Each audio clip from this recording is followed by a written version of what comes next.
یاریەکانی خولی ڕابوون لە سنووری مەڵبەندی سۆرانی کۆمەڵی دادگەری کە بۆ 12 تیپی ئۆرگانەکان کرابەوە گەیشتە کۆتایی.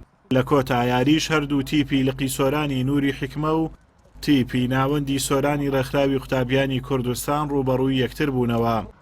یاریەکە 5 گۆڵ بە 2 گۆڵ لە بەرژەوەندی ناوەندی سۆرانی ڕێکخراوی قوتابیان بە کۆتا هات.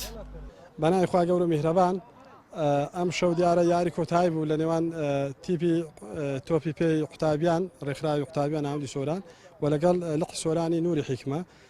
خۆشبەختانە یاری کۆتایی بوو 5 بە 2 ڕێکخراوی قوتابیان بردیەوە بۆ براوە یەکەم. بڵێن لقی حکمەش بە دووەم لەسەر ئاستی یاریەکە دەرچوو. دیارە خولەکە لە هەفتەی هەشتی 2022 دەستی پێکردووە. ئەم ڕۆژ بە 29 کۆتایی هات. خولەکە لەژێر سەرپەرشتی مەکتەبی کاروباری وەرزشی بوو.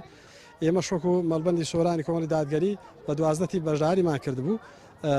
ئەم شەو کۆتاییمان هینابە و کە خولی ڕابوون بوو. خۆشببختانە ئێمە کە تیپی ناوەندی سۆرانی ڕێکخراوی قوتابیانی کوردستان بووین. خۆشببختانە گەیشتنی یاری کۆتایی لە یاری کۆتاییش توانیمان براوە بین بەرامبەر بە تیپی حکمە.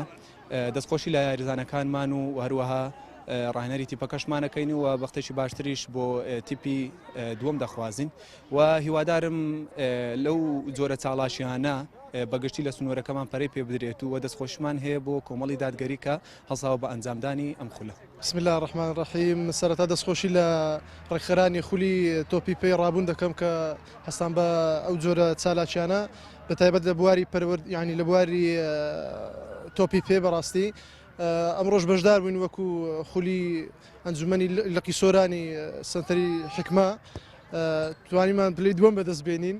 دەستخۆشیان لێکن هیوادارین زیاتر پەرە بە لایەنی پەروەردەی وەرزشی بدرێتن. دەستخۆشیان لێکن.